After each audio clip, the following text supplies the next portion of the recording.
नमस्कार, मैं हूं राजेश मेहतानी और आप देख रहे हैं शॉर्ट कैप्सूल। उत्तर प्रदेश में सरकारी सेवकों के विरुद्ध की जाने वाली अनुशासनिक कार्रवाइयों में कौन कौन सी शास्तियां आरोपित की जा सकती हैं और दीर्घ दंड देने की प्रक्रिया जो वास्तव में जांच है उसके बारे में आज हम चर्चा करेंगे। तो सबसे पहले शास्तियों के बारे में देखते हैं। ये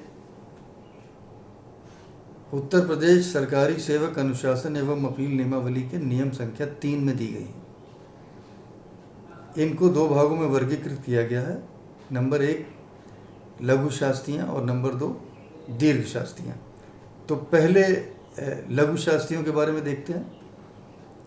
सबसे छोटी लघु शास्ति है परिनिंदा, जिसे हम सेंसर भी कहते हैं। किसी विनिर्दिष्ट अवधि के लिए वेतन वृद्धि रोकना जिसका अस्थायी प्रभाव होता है। किसी दक्षता रोग को रोकना। अब नवीनतम वेतनमानों में दक्षता रोग की व्यवस्था समाप्त हो जाने के कारण यह दंड अब अव्यावहारिक हो गया है। शासकीय क्षति को पूर्णतः या आंशिक रूप से वेतन से वसूलना। 5वां है समूह घ के मामले में जुर्माना या फाइन जो वेतन के 25% से अधिक नहीं होगा। 8 अगस्त 2014 को एक अमेंडमेंट के माध्यम से एक लघु शास्ति और जोड़ी गई है जिसका नाम है अवचार या मिसकंडक्ट। अब ये क्या है इसको जरा देख लेते हैं। इसमें कहा गया है कि यदि किसी कर्मचारी के विरुद्ध यौन शोषण या यौन उत्पीड़न की शिकायत कार्यस्थल के प्रभारी सहित नियुक्त प्राधिकारी को भी की जाती है और यदि नियुक्त प्राधिकारी जांच के प्रयोजनार्थ एक शिकायत समिति जिसमें एक महिला सदस्य का होना अनिवार्य है गठित करता है, तो ऐसी शिकायत समिति की रिपोर्ट या निष्कर्ष को जांच रिपोर्ट माना जाएगा और नियुक्त प्राधिकारी ऐसी रिपोर्ट के आधार पर अपचारी सरकारी सेवक पर लघु शास्ति आरोपित कर सकता है और एक पृथक जांच संस्थित करने की आवश्यकता नहीं होगी। तो आपने देखा कि ये एक नई शास्ति जुड़ गई है जिसका नाम है अवचार। किसी और वीडियो में इस पर डिटेल से चर्चा करेंगे। अब आते हैं दीर्घ शास्तियों पर। ये 4 हैं। संचयी प्रभाव अर्थात स्थायी प्रभाव के साथ वेतन वृद्धि रोकना। किसी निम्नतर पद या श्रेणी या ग्रेड या समयमान वेतनमान में अवनति जिसको रिडक्शन इन रैंक भी कहते हैं, या किसी समयमान वेतन में किसी निम्नतर प्रक्रम या लोअर स्टेज पर अवनति करना। सेवा से हटाना जिसे रिमूवल कहा जाता है अंग्रेजी में, जो भविष्य में नियोजन अर्थात एम्प्लॉयमेंट के लिए निर्धारित या डिस्क्वालीफाई न करता हो। और सबसे बड़ी दीर्घ शास्ति है सेवा से पदच्युति अर्थात डिसमिसल, जो भविष्य में नियोजन के लिए निर्धारित करता है, यानी फ्यूचर गवर्नमेंट एम्प्लॉयमेंट के लिए फिर वो व्यक्ति डिस्क्वालीफाई हो जाता है। कुछ अपवाद हैं जिनको दंड नहीं माना जाता है। किसी विभागीय परीक्षा में विफल रहने पर अथवा सेवा नियमों के अनुसार किसी अन्य शर्त को पूरा करने में विफल रहने पर वेतन वृद्धि का रोकना। दक्षता रोग प्राप्त करने के लिए उपयुक्त न पाए जाने के कारण दक्षता रोग के स्तर पर वेतन का रुक जाना। परिवीक्षा अवधि या प्रोबेशन पीरियड के दौरान या उसके समाप्त होने पर अर्थात परिवीक्षा में सेवा संतोषजनक न पाए जाने पर सेवा नियमों के अनुसार सेवा में प्रतिवर्तन या रिवर्शन। उपयुक्त अवस्था में सेवा की समाप्ति या टर्मिनेशन और अस्थायी सेवक सेवा समाप्ति अर्थात नियमावली के अंतर्गत नोटिस देकर सेवा की समाप्ति या टर्मिनेशन ऑफ सर्विस, इनको दंड नहीं माना जाता है। अनुशासनिक प्राधिकारी या डिसिप्लिनरी अथॉरिटी की यदि हम चर्चा नहीं करेंगे तो फिर ये वीडियो अधूरा रहेगा। ये नियम 6 में इसका उल्लेख किया गया है। कर्मचारी का नियुक्ति प्राधिकारी ही अनुशासनिक प्राधिकारी होगा और वह शास्ति आरोपित कर सकेगा। परंतु किसी कर्मचारी को उस अधिकारी से निम्न स्तर के अधिकारी द्वारा पदच्युत या डिसमिसल नहीं किया जाएगा या सेवा से हटाया या रिमूवल नहीं किया जाएगा जिसके द्वारा उसकी वास्तव में नियुक्ति की गई है। उत्तर प्रदेश श्रेणी 2 सेवा लघु शास्त्रियों का आरोपण नियमावली 1973 के अनुसार इस हेतु अधिसूचित विभागाध्यक्ष समूह खा के अधिकारियों, जिनके नियुक्ति प्राधिकारी सामान्यतः राज्यपाल होते हैं, उनको भी लघुदंड दे सकते हैं। राज्य सरकार समूह गा और घा के कर्मचारियों के लिए डिसमिसल और रिमूवल को छोड़कर, ये तो नियुक्ति प्राधिकारी ही करेंगे, तो इनको छोड़कर अन्य दंड देने के लिए नियुक्ति प्राधिकारी से नीचे के किसी अधिकारी को प्रतिनिधायित या डेलीगेशन कर सकते हैं। अब आते हैं दीर्घ दंड देने की प्रक्रिया क्या है। अब जो दीर्घ दंड देने के लिए प्रक्रिया है नियमावली में, उसी को जांच कहा गया। ये नियम 7। अब ये किस प्रकार से होगी आइए देखते हैं। सबसे पहले तो जांच अधिकारी की नियुक्ति होगी। एक इम्पॉर्टेंट बात, अनुशासनिक प्राधिकारी स्वयं जांच कर सकते हैं, कोई भ्रम नहीं होना चाहिए। ये सवाल अक्सर होता है, क्या नियुक्ति प्राधिकारी स्वयं जांच कर सकते हैं? जी हाँ, अनुशासनिक प्राधिकारी जो कि वास्तव में नियुक्ति प्राधिकारी हैं, स्वयं जांच कर सकते हैं अथवा अपने अधीनस्थ किसी अधिकारी को जांच अधिकारी नियुक्त कर सकते हैं। अब आइए कुछ ध्यान देने योग्य बातें देखें। जांच अधिकारी सामान्यतः अपचारी अर्थात आरोपित कर्मचारी से कम 2 स्तर ऊपर का होना चाहिए, परंतु यदि यह संभव न हो तो कम से कम 1 स्तर ऊपर का अवश्य होना चाहिए, परंतु अनुशासनिक प्राधिकारी से उच्च स्तर का नहीं होना चाहिए। औपचारिक जांच में यथासंभव उस अधिकारी को जांच अधिकारी नहीं बनाया जाना चाहिए जिसने कि मामले की प्रारंभिक जांच की हो, जिसने फैक्ट फाइंडिंग इंक्वायरी की हो, तो सामान्यतः या उसको जांच अधिकारी कोशिश करनी चाहिए यथासंभव उसको न बनाया जाए। उस अधिकारी को जांच अधिकारी नहीं बनाया जाना चाहिए जो मामले में स्वयं शिकायतकर्ता अथवा गवाह हो। अपचारी कर्मचारी की तर्कसंगत मांग पर जांच अधिकारी बदला भी जा सकता है।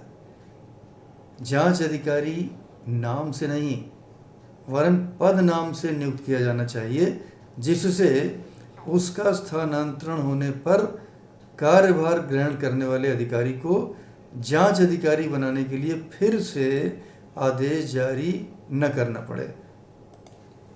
जांच से संबंधित स्थान पर तैनात अधिकारी को ही सामान्यतः जांच अधिकारी नियुक्त किया जाए, और यदि ये संभव ना हो, कभी कभी संभव नहीं होता, तो उस स्थान के निकटतम स्थान में नियुक्त अधिकारी को जांच अधिकारी नियुक्त कर दिया जाए, ताकि जांच अधिकारी को जांच के स्थान पर आने जाने में कठिनाई न हो।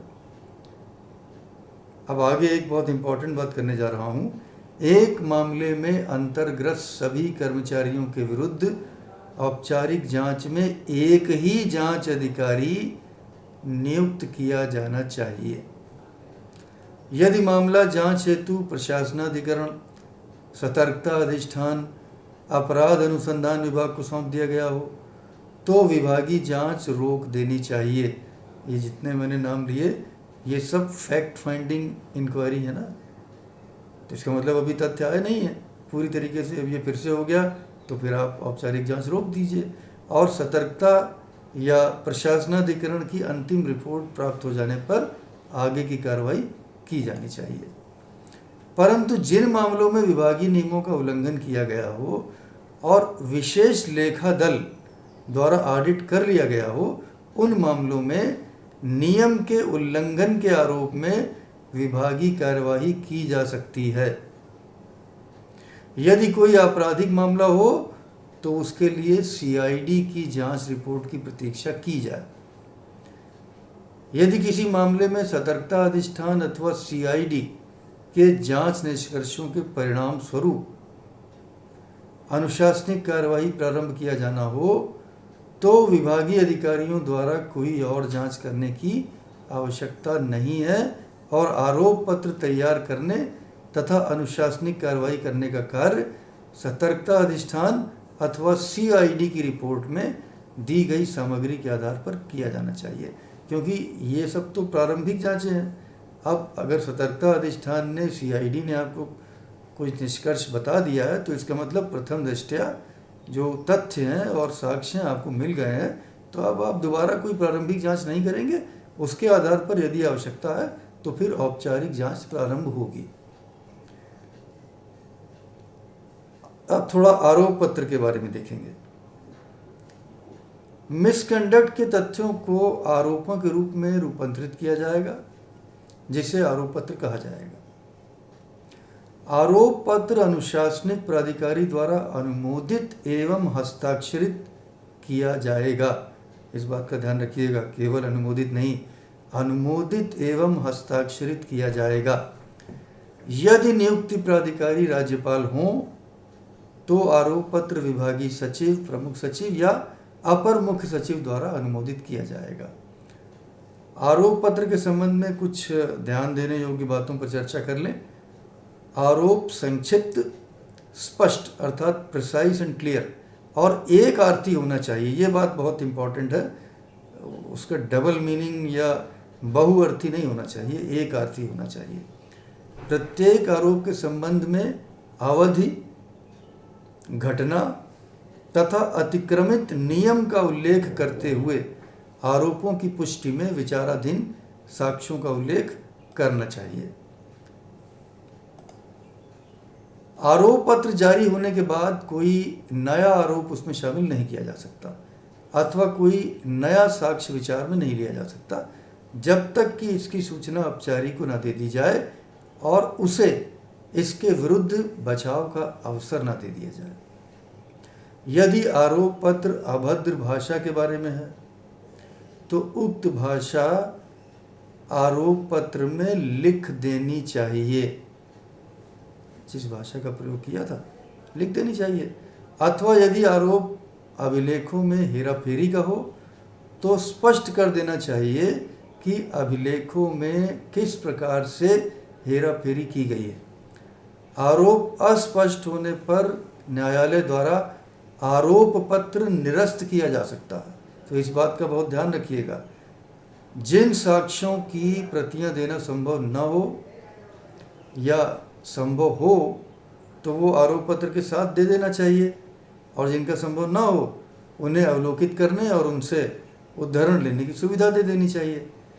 जिन साक्ष्यों या अभिलेखों का उल्लेख आरोप पत्र में नहीं है उनकी प्रतियां दिया जाना या अवलोकित करवाया जाना अनिवार्य नहीं है। आप दे सकते हैं लेकिन अनिवार्य नहीं है। जांच अधिकारी अनुशासनिक प्राधिकारी के विवेकानुसार उनकी प्रतियां दी जा सकती हैं, अर्थात चाहे जांच अधिकारी या अनुशासनिक प्राधिकारी दोनों इसकी अनुमति दे सकते हैं। अभिलेख अवलोकित कराए जा सकते हैं अथवा इनके लिए मना भी किया जा सकता है, ये आप निर्णय लेंगे। सतर्कता जांच या संप्रेक्षा या प्रारंभिक जांच के निष्कर्षों को यथावश्यकता आरोप पत्र में सम्मिलित किया जाए, परंतु इसको ध्यान रखिएगा इन जांचों का उल्लेख आरोप पत्र में न किया जाए और इनकी रिपोर्टों को साक्ष्यों में सम्मिलित न किया जाए। आरोप पत्र औपचारिक कर्मचारी को यथासंभव निलंबन आदेश के साथ ही दे देना चाहिए, और यदि ऐसा न हो सके तो इसे यथाशीघ्र अर्थात निलंबन के 3 सप्ताह के अंदर दे देना चाहिए। आरोपित कर्मचारी से ये अपेक्षा की जाएगी कि वह किसी विनिर्दिष्ट दिनांक को, जो आरोप पत्र जारी होने के दिनांक से कम 15 दिन से कम नहीं होगा, अपनी प्रतिरक्षा में व्यक्तिगत रूप से एक लिखित कथन प्रस्तुत करे और यह बताए कि क्या वह आरोप पत्र में उल्लिखित किसी साक्षी का प्रति परीक्षण या क्रॉस एग्जामिनेशन करना चाहता है और क्या वह अपने बचाव में कोई साक्ष्य प्रस्तुत करना चाहता है। उसको यह भी सूचित किया जाएगा कि यदि वह विनिर्दिष्ट दिनांक को उपस्थित नहीं होता है या लिखित दाखिल नहीं करता है तो यह माना जाएगा कि उसके पास प्रस्तुत करने के लिए कुछ नहीं है और जांच अधिकारी द्वारा एक पक्षीय जांच पूरी की जाएगी। ये सूचित कर देना चाहिए। औपचारिक कार्मिक के नियंत्रक प्राधिकारी के द्वारा यह सुनिश्चित किया जाना चाहिए कि औपचारी सरकारी सेवक को प्रशासनिक कार्यों में इस सीमा तक न लगाए रखा जाए कि उसे यह कहने का मौका मिले कि वह शासकीय कार्यों में व्यस्तता के कारण समय से उत्तर नहीं दे सका। तो उसको थोड़ा समय दीजिए कि वो उत्तर भी दे पाए। उसको इतना ज़्यादा बिजी मत कर दीजिए कि वो उत्तर ही ना दे पाए और उसको ये मौका मिल जाए कि साहब मैं व्यस्तता के कारण उत्तर नहीं दे सका। तो इस हेतु आरोप पत्र देते समय ही नियंत्रक अधिकारी को यह निर्देश दे दिए जाने चाहिए कि वह औपचारिक सरकारी सेवक से निर्धारित अवधि में स्पष्टीकरण प्रस्तुत कराना सुनिश्चित कराएं। यदि जांच पूर्व नियुक्ति स्थान से संबंधित है तो औपचारिक सरकारी सेवक को उस स्थान पर जाने की अनुमति दे दी जाए जहां उसे अभिलेख इत्यादि देखने हैं। आरोप पत्र उसमें उल्लिखित साक्ष्यों अभिलेखों की प्रतियों सहित आरोपित कर्मचारी को व्यक्तिगत रूप से या पंजीकृत डाक द्वारा कार्यालय अभिलेखों में उल्लिखित उसके पते पर तामील किया जाएगा। ऐसा न होने पर आरोप पत्र को व्यापक परिचालन वाले किसी दैनिक समाचार पत्र में प्रकाशन द्वारा तामील कराया जाएगा। जहां दस्तावेजी साक्ष्य विशाल हों वहां इसकी प्रति आरोप पत्र के साथ देने के बजाय उसे औपचारिक को जांच अधिकारी के समक्ष निरीक्षण करने की अनुमति दी जाएगी। इसके लिए जांच अधिकारी तिथि, समय तथा स्थान निर्धारित करेंगे तथा अभिलेखों को देखने के लिए स्वतंत्रता सुनिश्चित करेंगे। आरोपित सरकारी सेवक से जवाब प्राप्त होने के पश्चात जांच अधिकारी जांच की कार्रवाई हेतु तिथि, समय तथा स्थान निर्धारित करेंगे। जांच अधिकारी द्वारा आरोपों के समर्थन में साक्ष्य प्रस्तुत किए जाएंगे जिसमें संबंधित व्यक्तियों, गवाहों से मौखिक एवं अभिलेखी साक्ष्य सम्मिलित होंगे। मौखिक या लिखित साक्ष्य लेने के समय जांच अधिकारी द्वारा औपचारिक कार्मिक को साक्ष्य के अंतर्गत दिए अभिलेखों की स्वीकार्यता के संबंध में आपत्ति प्रकट करने का अवसर भी देंगे। जहां आरोपित सरकारी सेवक उपस्थित होता है और आरोपों को स्वीकार करता है वहां जांच अधिकारी ऐसी अभिस्वीकृति के आधार पर अपनी रिपोर्ट अनुशासनिक प्राधिकारी को देंगे।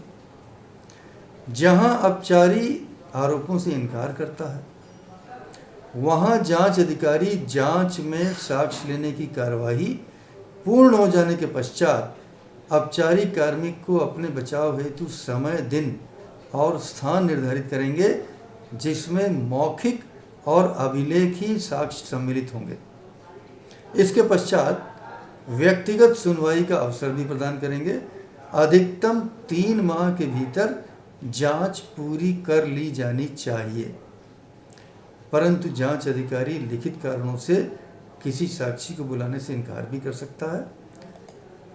जांच अधिकारी किसी साक्षी को अपने समक्ष साक्ष्य देने के लिए बुला सकते हैं या किसी व्यक्ति से किसी दस्तावेज को पेश करने की अपेक्षा भी कर सकते हैं।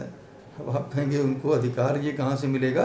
तो जांच अधिकारी को ऐसे अधिकार उत्तर प्रदेश विभागीय जांच साक्षियों को हाजिर होने और दस्तावेज पेश करने के लिए बाध्य करना अधिनियम 1976 के अंतर्गत प्राप्त है। मैं दोहरा दूं, उत्तर प्रदेश विभागीय जांच साक्षियों को हाजिर होने और दस्तावेज पेश करने के लिए बाध्य करना अधिनियम 1976 के अंतर्गत प्राप्त है।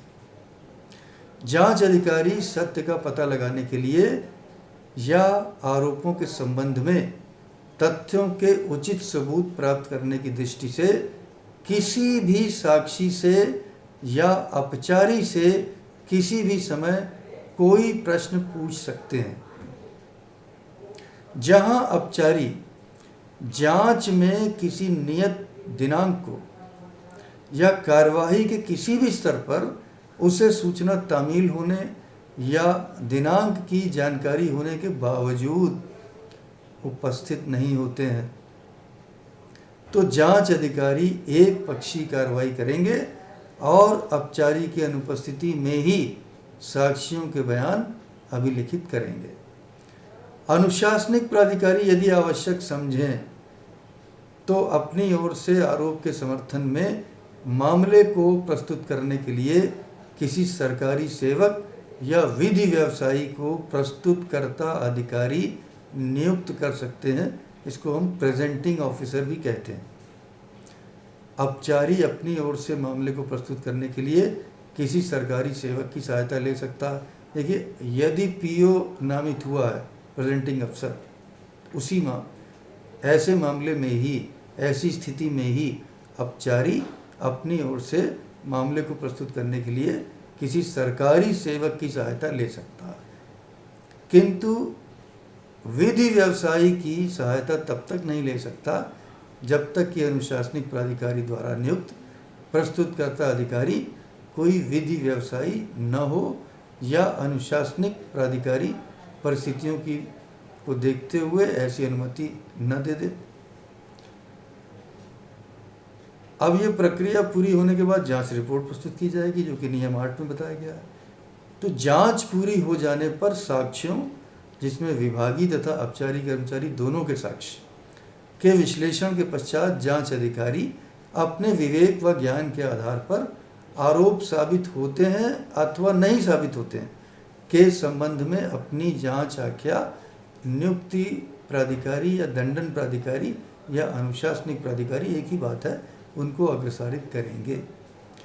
जांच रिपोर्ट में संक्षिप्त तथ्यों, पर्याप्त अभिलेख, साक्ष्य एवं प्रत्येक आरोप पर निष्कर्ष का कारण सहित विवरण उल्लिखित करेंगे। कुछ बातों पर ध्यान देना आवश्यक है। जांच अधिकारी जांच में अपने को आरोप पत्र में उल्लिखित आरोपों तक ही सीमित रखेंगे और जांच आख्या में इनसे इतर आरोपों के बारे में कोई टिप्पणी नहीं करेंगे। इस बात का ध्यान रखिएगा।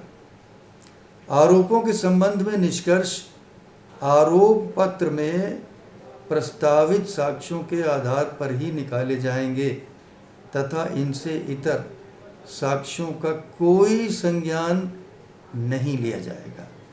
यदि आरोप पत्र देने के बाद कोई नए आरोप लगाने अथवा कोई नए साक्ष्य विचार में लेने की आवश्यकता पाई जाती है, तो ऐसा करने के लिए पूरक आरोप पत्र दिया जाना चाहिए, सप्लीमेंट्री चार्जशीट, और कर्मचारी को इसके विरुद्ध भी बचाव का समुचित अवसर दिया जाना चाहिए। एक बात का ध्यान रखिएगा कि जांच रिपोर्ट क्रिप्टिक नहीं होनी चाहिए और आरोपों के बारे में निष्कर्ष स्पष्ट रूप से और कारण का उल्लेख करते हुए निकाले जाने चाहिए। एक बहुत महत्वपूर्ण बात, इसको आप गांठ बांध लीजिएगा अगर आप जांच अधिकारी हैं। जांच अधिकारी द्वारा शास्ति के बारे में या पेनल्टी के बारे में कोई संस्तुति नहीं की जाएगी। जांच अधिकारी द्वारा उत्तर प्रदेश सरकारी सेवक अनुशासन एवं अपील नियमावली में जो स्थिति बताई गई है,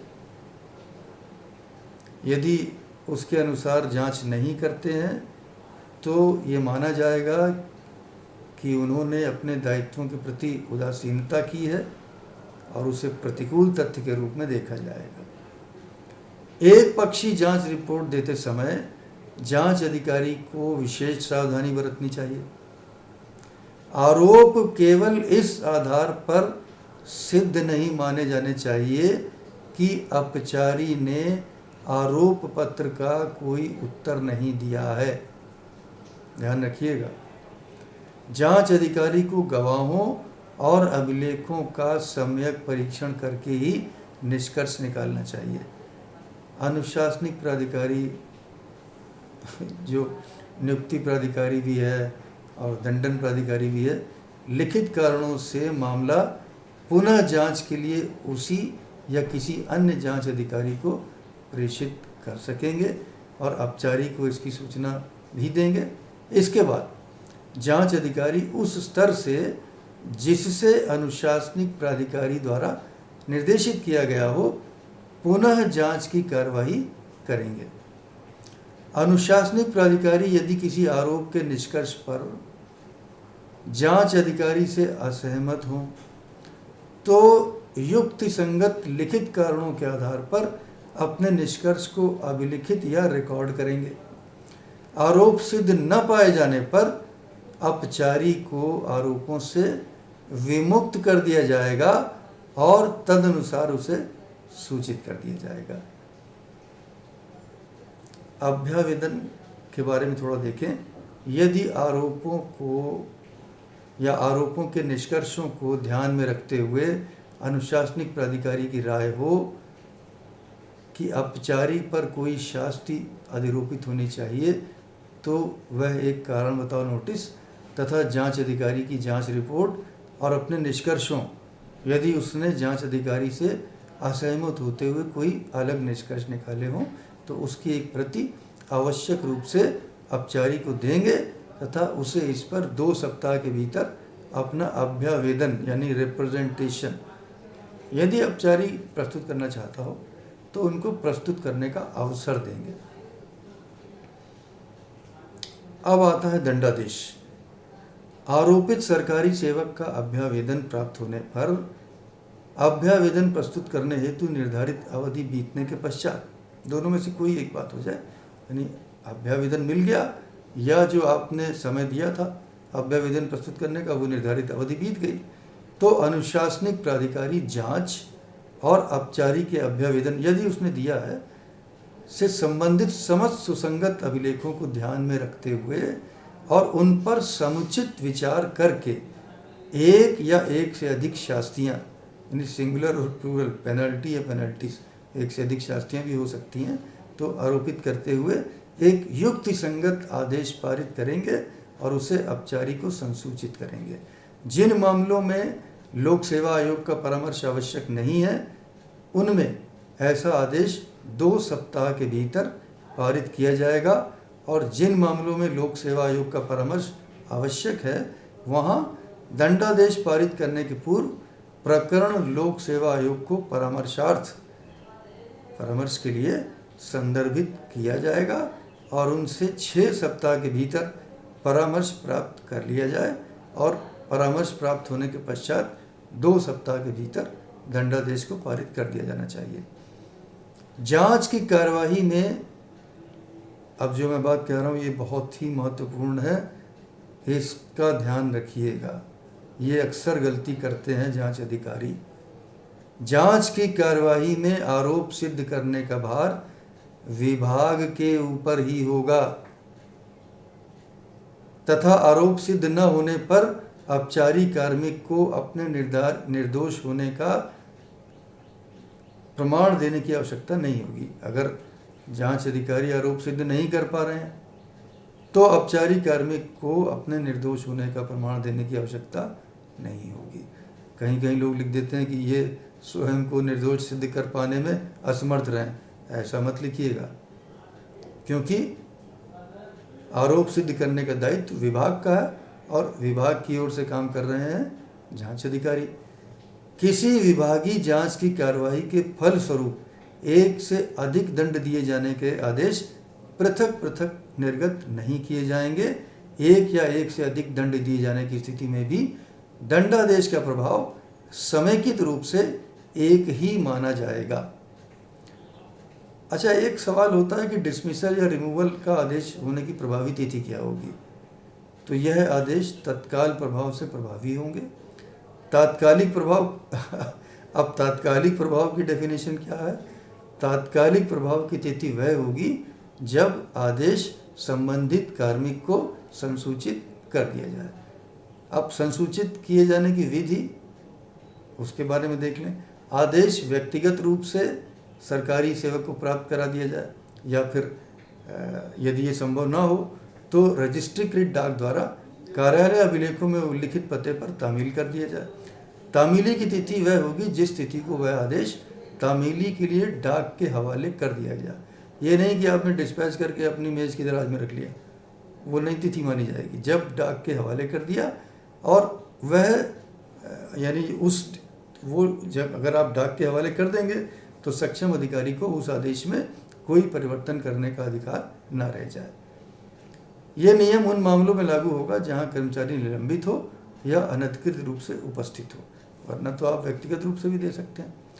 उपयुक्त के अनुसार भी तामीली अगर संभव नहीं हो पाती है तो फिर आदेश को व्यापक परिचालन वाले किसी दैनिक समाचार पत्र में प्रकाशन द्वारा भी आप कर सकते हैं।